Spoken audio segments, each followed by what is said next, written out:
Welcome you all. Today we are going to see the congestion control. Okay, congestion என்ன? For example, ஒரு நெட்வொர்க்குன்னு ஒரு capacity இருக்கு. Okay, அந்த கெப்பாசிட்டிக்கு மேல அந்த நெட்வொர்க்குள்ள நான் நிறைய டேட்டா சென்ட் பண்ணிட்டே இருந்தா என்ன ஆகும்? டேட்டா லாஸ் ஆயிரும். Okay, so that is called the congestion. Okay, number of packets sent to the network is greater than capacity of the network. So congestion occur ஆயிரும். Okay, so congestion control. Congestion வந்து எப்படி control பண்ணலாம்? அதாவது நாம send பண்ற load வந்து நெட்வொர்க்குடைய கெப்பாசிட்டியை விட கீழே தான் இருக்கணும். ஓகே, அப்படி கொண்டு வந்தோம்னா that is called congestion control. Okay, சரி, கன்ஜெஷன் வந்து நாம் வந்து எப்படி கண்ட்ரோல் பண்ணணும்? ரெண்டு டெக்னிக் இருக்குது. ஓகே, ஒன்று வந்து prevent the congestion before it happens. Congestion நடக்கிறதுக்கு முன்னாடி தடுத்துடலாம். இல்லைன்னா remove the congestion after it has happened. இல்லைன்னா கன்ஜெஷன் நடந்ததுக்கு அப்புறம் நாம வந்து ரிமூவ் பண்ணிக்கலாம் congestion. Okay, see first method open loop அப்படின்னா prevent the congestion. Closed loop அப்படின்னா okay remove the congestion. Okay, congestion வந்துருச்சு அதுக்கப்புறம் ரிமூவ் பண்றதா க்ளோஸ்டு லூப். ஓகே, ஓப்பன் லூப்ல என்ன டெக்னிக் இருக்குன்னு பாருங்க. Retransmission policy, window policy, acknowledgement policy, discarding policy, admission policy. Closed லூப்ல back pressure, choke packet, implicit signaling, explicit signaling. Okay, see first we are going to see the open loop congestion control. Okay, நாம் வந்து congestion நடக்கிறதுக்கு முன்னாடியே தடுக்கிறத வந்து open loop congestion control. Okay, அதில் வந்து first technique ரீட்ரான்ஸ்மிஷன் policy. Okay, இப்போ நம்ம நெட்வொர்க்ல வந்து நம்ம ரீட்ரான்ஸ்மிட் பண்றதை வந்து நாம் வந்து அவாய்ட் பண்ண முடியாது. ஏன்னா இப்போ ஒரு சென்டர் இருக்கிறாரு, சென்டர் வந்து ஃபீல் பண்றாரு நாம சென்ட் பண்ணிட்ட டேட்டாவை ஒருவேளை லாஸ் ஆயிருக்குமோ டேட்டா, ஏன்னா நமக்கு அக்னாலஜ்மெண்ட்டே கிடைக்கல, அதனால ஒருவேளை லாஸ் ஆயிருக்கும் அப்படின்னு ஃபீல் பண்றாரு. ஃபீல் பண்ண உடனே அவர் என்ன பண்ணுவார்? நெக்ஸ்ட் மறுபடியும் ரீட்ரான்ஸ்மிட் பண்ணுவார் டேட்டாவை. ஓகே, ஸோ ரீட்ரான்ஸ்மிஷன் வந்து நாம் வந்து தடுக்க முடியாது. ஓகே, அதனால இப்போ ரீட்ரான்ஸ்மிஷன் வந்து என்னாகு? ரீட்ரான்ஸ்மிட் பண்ணிட்டே இருந்தா என்னாகு? நிறைய கன்ஜெஷன் வரும் நெட்வொர்க்ல. ஓகே, ஸோ அதனால ரீட்ரான்ஸ்மிஷனை கண்ட்ரோல் பண்றதுக்கு தான் வந்து குட் ரீட்ரான்ஸ்மிஷன் பாலிசி நம்ம செட் பண்ணிக்கிறோம். ஓகே, இது என்ன பண்ணுதுன்னா கன்ஜெஷன் வந்து ப்ரிவென்ட் பண்ணிக்குது. கன்ஜெஷன் நடக்கிறதுக்கு முன்னாடி தடுத்துடுறோம். ஓகே, ஸோ அதுக்கு நம்ம என்ன பண்ணோம்? ரீட்ரான்ஸ்மிஷன் பாலிசி இல்லைன்னா ரீட்ரான்ஸ்மிஷன் டைமர் யூஸ் பண்ணலாம். Okay, for the efficient of the network and prevent the congestion. Next window policy. See நாம என்ன டைப் ஆஃப் விண்டோ யூஸ் பண்றோம் சென்டர் சைடு அப்படிங்கிறது கூட கன்ஜெஷனை வந்து அஃபெக்ட் பண்ணுது. Okay, for example selective repeat window use பண்றோமா இல்ல go back N window use பண்றோமா அப்படிங்கிறத பார்க்கலாம். ஓகே, செலக்டிவ் ரிப்பீட்னு என்ன அர்த்தம்? இப்போ சென்டர் வந்து டேட்டாவை சென்ட் பண்றாரு. Okay, 1 to 100 first, next 101 to 200 second, 201 to 300 third. Okay, அது மாதிரி அப் டு 1000 வரைக்கும் சென்ட் பண்ணிட்டு இருக்காரு. 100 டேட்டா சென்ட் பண்றாரு. இதுல ஃபார் எக்ஸாம்பிள் 701 to 800 டேட்டா வந்து லாஸ் ஆயிடுச்சு. இப்ப செலக்டிவ் ரிப்பீட்னா என்ன? அந்த நேம்லயே இருக்கு பாருங்க ஆன்சர். செலக்டிவ் ரிப்பீட்னா என்ன? எந்த டேட்டா லாஸ் ஆயிடுச்சோ அதை மட்டும் நம்ம ரீட்ரான்ஸ்மிட் பண்றோம். 701 to 800 மட்டும் நம்ம ரீட்ரான்ஸ்மிட் பண்றோம். That is called selective repeat. Okay, இதே வந்து கோ பேக் என் விண்டோ யூஸ் பண்றோம் அப்படின்னு என்ன ஆகும்னா இப்போ இதே மாதிரியே சென்டர் வந்து சென்ட் பண்றாரு. 1 to 1000 வரைக்கும் சென்ட் பண்றாரு. இதுலயுமே 701 to 800 டேட்டா வந்து லாஸ் ஆயிடுச்சு. ஓகே, இப்போ கோ பேக் என்ல வந்து டைமர் வந்து செட் பண்ணியிருக்காங்க. டைமர் வந்து டைம் அவுட் ஆயிடுச்சு. டைம் அவுட் ஆன உடனே என்ன பண்றாரு? இவன் கோ பேக் என்னங்கிறதுனால எல்லா பேக்கெட்டுமே 1ல இருந்து 1000 வரைக்கும் எல்லாத்தையும் ரீட்ரான்ஸ்மிட் பண்றாங்க. ஓகே, அது என்னாகு? டூப்ளிகேட் காப்பி ரிசீவர் சைடு வரும். ஓகே, அதனால நிறைய கன்ஜெஷன் வர்றதுக்கு சான்ஸ் அதிகமா இருக்கு. ஓகே, கன்ஜெஷன் வந்து அதிகமாகுது கோ பேக் என் விண்டோ யூஸ் பண்றாங்க. ஸோ பெட்டர் நம்ம எது யூஸ் பண்ணலாம்? செலக்டிவ் ரிப்பீட் விண்டோ யூஸ் பண்ணிக்கலாம் to prevent the congestion. Next acknowledgement policy. C acknowledgement அனுப்புறது கூட என்ன ஆயிருது? நெட்வொர்க்ல வந்து லோடு வந்துடுது. ஸோ அதனால கூட நமக்கு வந்து கன்ஜெஷன் வர்றதுக்கு சான்ஸ் இருக்கு. அதனால நம்ம அடிக்கடி எல்லா பேக்கெட்டுக்குமே எல்லா டேட்டா ரிசீவ் ஆனதுக்குமே நம்ம அக்னாலஜ்மெண்ட் அனுப்பக்கூடாது. ஓகே, ஸோ ரிசீவர் வந்து என்ன பண்றாரு அப்படின்னா ஒரு பேக்கெட் வந்து ரிசீவ் ஆன உடனே அக்னாலஜ்மெண்ட் அனுப்பிச்சிட்டே இருக்கக்கூடாது. அதுக்கு பதிலா என்ன பண்ணிக்கலாம், ரிசீவர் வந்து ஒரு குறிப்பிட்ட டைமர் எக்ஸ்பயர் ஆகிற வரைக்கும் வெயிட் பண்ணணும். ஓகே, ஒரு டைமர் செட் பண்ணிக்கணும். அந்த டைமர் வந்து எக்ஸ்பயர் ஆகிற வரைக்கும் வெயிட் பண்ணணும். இல்லை நம்ம ரிசீவர் வந்து வேற ஒரு மெசேஜ் அனுப்பணும், வேற யாராச்சும் அனுப்பணும் அப்படின்னா நம்ம உடனே வந்து அக்னாலஜ்மெண்ட் மெசேஜ் அனுப்பலாம். இல்லைன்னா அக்னாலஜ்மெண்ட் மெசேஜ் அனுப்பக்கூடாது சும்மா சும்மா. ஓகே, ஸோ இப்படி நம்ம அக்னாலஜ்மெண்ட் மெசேஜ் ஒவ்வொரு டைமும் அனுப்பிச்சிட்டே இருந்தால் என்ன ப்ராப்ளம் வரும்? அக்னாலஜ்மெண்ட் மெசேஜ் அனுப்பலின்னு என்ன ஆகும்? அக்னாலஜ்மெண்ட் மெசேஜ் அனுப்பலின்னா சென்டர் வந்து நினைச்சிட்டு இருப்பாரு, ஓ அங்கே ஏதோ கன்ஜெஷன் நடந்திருக்க மாட்டிருக்குது, அதனால நம்ம வந்து ஸ்லோவா மெசேஜ் அனுப்பலாம் அப்படின்ட்டு அவர் ஸ்லோ பண்ணிடுவார் சென்டர். ஸோ நாம் வந்து கன்ஜெஷனை ஈஸியாக ப்ரிவென்ட் பண்ணிடலாம். ஓகே, ஸோ நாம கம்மியான அக்னாலஜ்மெண்ட் அனுப்பிச்சோம்னா நெட்வொர்க்கில் வந்து லோடு வந்து கம்மியாக தான் இருக்கு, ஸோ வந்து கன்ஜெஷன் வராது. Next discarding policy. Okay, next discarding பாலிசியில வந்து என்ன பண்றோம்னா, ஓகே ஆடியோ டிரான்ஸ்மிஷன். ஓகே, இப்போ வந்து நாம வந்து ஒரு நல்ல டிஸ்கார்டிங் பாலிசி யூஸ் பண்ணா கூட நாம வந்து prevent the congestion. Okay, for example இப்போ ஆடியோ வந்து டிரான்ஸ்மிட் பண்றோம் அப்படின்னா இப்போ வந்து ரொம்ப லெஸ் சென்சிட்டிவ் பேக்கெட் தான் இருக்குது, ரொம்ப ஆடியோ வந்து கிளாரிட்டி இல்லை அப்படிங்கிற போது என்ன பண்ணிக்கலாம், அந்த பேக்கெட்டே நம்ம டிஸ்கார்ட் பண்ணிடலாம்.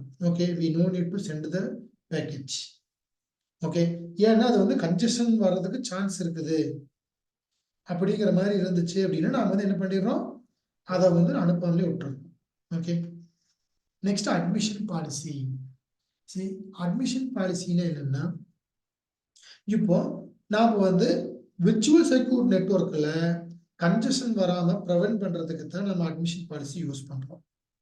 ஓகே, இதுல வந்து ஒரு ரூட்டர் இருக்குது, அந்த ரூட்டர் வந்து நாம வந்து விர்ச்சுவல் சர்க்யூட் கனெக்ஷனை செட்டப் பண்ணலாமா இல்லை ரிஜெக்ட் பண்ணலாமா அப்படிங்கிறத வந்து சொல்றது வந்து இந்த அட்மிஷன் பாலிசி தான். இப்போ வந்து இஃப் கன்ஜெஷன் இருக்கிற மாதிரி வாய்ப்பு இருக்குது, இல்லை ஃபியூச்சர்ல கன்ஜெஷன் வரும் அப்படின்னு தெரிஞ்சதுன்னா நாம் விர்ச்சுவல் சர்க்யூட் கனெக்ஷனை செட்டப் பண்ண மாட்டோம். Okay, this is called admission policy. Okay, next one closed loop congestion control. இப்போ க்ளோஸ்டு லூப் எதுக்காக யூஸ் பண்றோம், கன்ஜெஷன் வந்து வந்துருச்சு, வந்ததுக்கு அப்புறம் எப்படி வந்து நம்ம அலிவியேட் த கன்ஜெஷன், அலிவியேட்னா ரெடியூஸ் த கன்ஜெஷன் அப்படின்னு பார்க்கலாம். First method back pressure. See, back pressure என்ன, நமக்கு வந்து ப்ரெஷர் வந்துருச்சு அப்படின்னா நம்ம என்ன பண்ணுறோம், பேக் ப்ரெஷர்ங்கிற போது நம்மளுடைய ப்ரெஷரை வந்து இன்னொருத்தருக்கு கொடுத்துறோம், அது மாதிரி தான் இங்க. ஓகே, ஸோ இங்க வந்து பேக் ப்ரெஷர் அப்படிங்கிறது வந்து for example see this diagram. இந்த டயக்ராம்ல வந்து சோர்ஸ்ல இருந்து டேட்டா வந்து நோடு 1க்கு போகுது, நோடு 1ல இருந்து நோடு 2, நோடு 2ல இருந்து நோடு 3க்கு போகுது, நோடு 3ல இருந்து நோடு 4க்கு போகுது, நோடு 4 வந்து டெஸ்டினேஷனுக்கு நம்மளுடைய டேட்டா வந்து பாஸ் ஆகுது. இப்போ நோடு 3ல வந்து நோடு 3க்குன்னு ஒரு கெப்பாசிட்டி இருக்குது. ஓகே, அந்த கெப்பாசிட்டிக்கு மேல நிறைய டேட்டா ரிசீவ் ஆகிட்டே இருக்குது. ஓகே, ஃபார் எக்ஸாம்பிள் நோடு 3ல வந்து இப்போ 100 MB per second தான் வந்து டேட்டா வந்து ஹேண்டில் பண்ண முடியும் அப்படிங்கிற மாதிரி நெட்வொர்க் கெப்பாசிட்டி இருக்குது. ஆனா நமக்கு வந்து நோடு 2ல இருந்து நோடு 3க்கு 200 MB per secondக்கு வருது. ஸோ என்ன ஆகுது, ரிமைனிங் நம்மளுடைய கெப்பாசிட்டி 100 MB தான், ஆனா நமக்கு வர்றது வந்து 200 MB வருது. ஸோ 100 MB டேட்டா தான் நமக்கு லாஸ் ஆயிடுது. ஓகே, ஸோ அதுக்கு நம்ம என்ன பண்ணணும், நோடு 3 வந்து நோடு 2க்கு வந்து இன்ஃபார்ம் பண்றாங்க, ஓகே யூ சென்ட் ஸ்லோலி, உன்னோட டேட்டா வந்து எங்கிட்ட வந்து லாஸ் ஆகிட்டு இருக்குது, அதனால நீ மெதுவாக ஸ்லோ பண்ணுப்பா அப்படின்னு. உடனே நோடு 2 என்ன பண்றான், சரி ஓகே நான் உனக்கு கம்மியாக சென்ட் பண்றேன் அப்படின்ட்டு நோடு 2 வந்து 100 MB மட்டும் சென்ட் பண்றான். இப்போ என்ன ஆகும், நோடு 2ல வந்து கன்ஜெஷன் வந்துடும். ஏன்னா நோடு 2 வந்து வெளியே அவுட் கோயிங் வந்து 100 MB அனுப்புறான், ஆனா நோடு 2க்கு இன்கமிங் எவ்வளவு வருது, 200 MB வருது. ஸோ நோடு 2 என்ன பண்றான், கன்ஜெஷன் ஆயிடுச்சு. ஸோ நோடு 2 வந்து inform the node 1 to send slowly. Okay, அதே மாதிரி நோடு 1 என்ன பண்றான், ஸ்லோ பண்ணிடுறான், அவுட் கோயிங் 100 MB மட்டும் சென்ட் பண்றான், ஆனா நோடு 1க்கு இன்கமிங் எவ்வளவு வருது, 200 MB வருது. ஸோ நோடு 1 வந்து மறுபடியும் inform to the source you send slowly. Okay, so ஃபைனலா சோர்ஸ் வந்து 100 MB மட்டும் டேட்டா சென்ட் பண்றாங்க. Okay, this is called the back pressure. Okay, node 3ல கன்ஜெஷன் ஆயிடுச்சு, ஸோ ப்ரெஷரை வந்து நோடு 2 கொடுக்குறாங்க, நோடு 2ல இருந்து ரெடியூஸ் பண்றாங்க, இங்க நோடு 1 சோர்ஸ் ஃபைனலாக கிடைச்சிருக்கு. Okay, this method is called the back pressure. Next one, choke package. See, choke packet வந்து அதே மாதிரியே தான். ஓகே, நோடு 3 வந்து கன்ஜெஸ்டன் ஆயிடுச்சு. ஆனா இவன் வந்து இந்த கன்ஜெஸ்டனான நியூஸை வந்து நோடு 2 நோடு 1 பாஸ் பண்றது இல்லை, டைரக்டா சோர்ஸுக்கு சென்ட் பண்ணிடுறான். ஓகே, உங்களோட டேட்டா வந்து இங்க லாஸ் ஆயிட்டு இருக்குதுப்பா, ஸோ சென்ட் ஸ்லோலி அப்படின்னு டைரக்டா இன்ஃபர்மேஷன் சோர்ஸுக்கு கொடுத்துடலாம். Okay, this is called the choke package. Okay, back ப்ரெஷர்ல வந்து நாம் என்ன பண்றோம், நம்மளுடைய அப்ஸ்ட்ரீம் நோடுக்கு நாம் வந்து சொல்லிட்டே இருக்கிறோம், இது மாதிரிப்பா நீ ஸ்லோ பண்ணு அப்படின்னு சொல்லிட்டே இருக்கிறோம். ஓகே, பேக் ப்ரெஷரை வந்து எங்க வந்து நம்ம அப்ளை பண்றோம் அப்படின்னு பார்த்தா virtual circuit network, for example X.25 அதில் மட்டும்தான் நம்ம யூஸ் பண்றோம். ஓகே, மற்ற பக்கமெல்லாம் யூஸ் பண்றது இல்லை. ஓகே, சோக் பேக்கெட் வந்து ஓகே தனியா ஒரு பேக்கெட் சென்ட் பண்றோம் சோர்ஸுக்கு. ஓகே, கன்ஜெஷன் ஆயிடுச்சுப்பா அப்படின்னு சொல்லி தனியா ஒரு பேக்கெட்டையே சென்ட் பண்றோம். That is called the choke package. Okay, intermediate நோட்ஸ்க்கு எல்லாத்துக்கும் நாம வந்து வார்னிங் கொடுக்கறது இல்லை. Okay, next one implicit signaling. Okay, implicit சிக்னலிங்ல என்னன்னா மறைமுகமா நாம தெரிஞ்சுக்கிறது. ஃபார் எக்ஸாம்பிள், இப்போ கன்ஜஸ்டான நோடுக்குமே சோர்ஸுக்குமே எந்த ஒரு கம்யூனிகேஷனுமே கிடையாது இம்ப்ளிசிட் சிக்னலிங்ல. கன்ஜஸ்ட் ஆனவனுக்குமே சோர்ஸுக்குமே கம்யூனிகேஷனே கிடையாது. ஆனா சோர்ஸே வந்து கெஸ் பண்ணிடுறான், ஓ அங்க ஏதோ கன்ஜஸ்டன் இருக்க மாட்டிருக்குதே அப்படின்னு சொல்லி கெஸ் பண்றான்.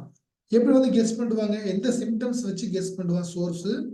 Okay, for example, okay source வந்து கண்டினியூஸா பேக்கெட் சென்ட் பண்ணிட்டே இருக்கிறாங்க.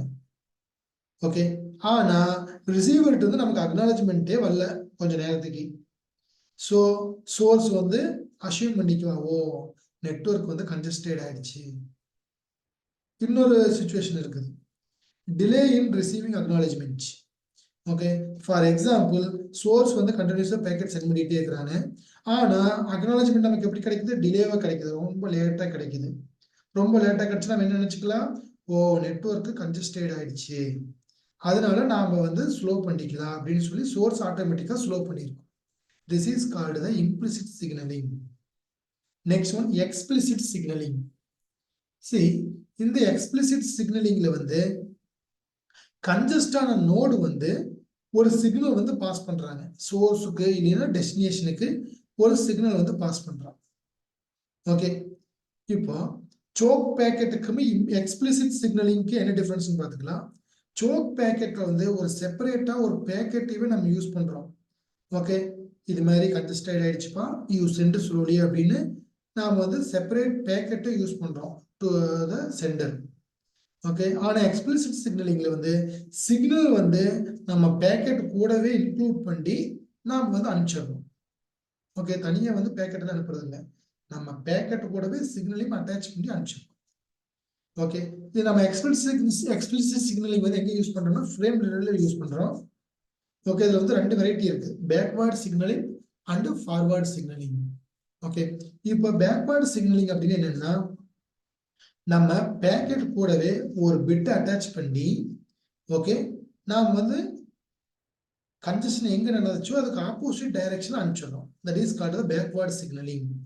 That means okay congestion occur ஆனதை வந்து சோர்ஸுக்கு வந்து நம்ம இன்ஃபர்மேஷன் கொடுக்குறோம். ஓகே, யூ சென்ட் ஸ்லோலி அப்படின்னு சொன்னோம்னா that is backward signalling. Forward signalling என்னன்னா கன்ஜஸ்டட் ஆயிடுச்சு, அந்த வார்னிங் மெசேஜ் டெஸ்டினேஷன் கொடுக்குறோம். ஓகே, டெஸ்டினேஷன் கொடுத்தோம்னா டெஸ்டினேஷன் என்ன பண்ணுவாங்க, ஸ்லோ டவுன் த அக்னாலஜ்மெண்ட்.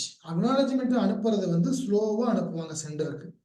ஸ்லோவா அனுப்பிச்சா என்ன ஆகுது, சென்டர் நினைச்சுக்குவாங்க, ஓ அங்க வந்து கன்ஜெஷன் ஆயிடுச்சு, அதனால இவன் சென்டர் வந்து ஸ்லோவா வந்து டேட்டாவை டிரான்ஸ்மிட் பண்ணுவாங்க. ஓகே, ஸோ இது வந்து reduce the congestion. Okay, okay, thank you.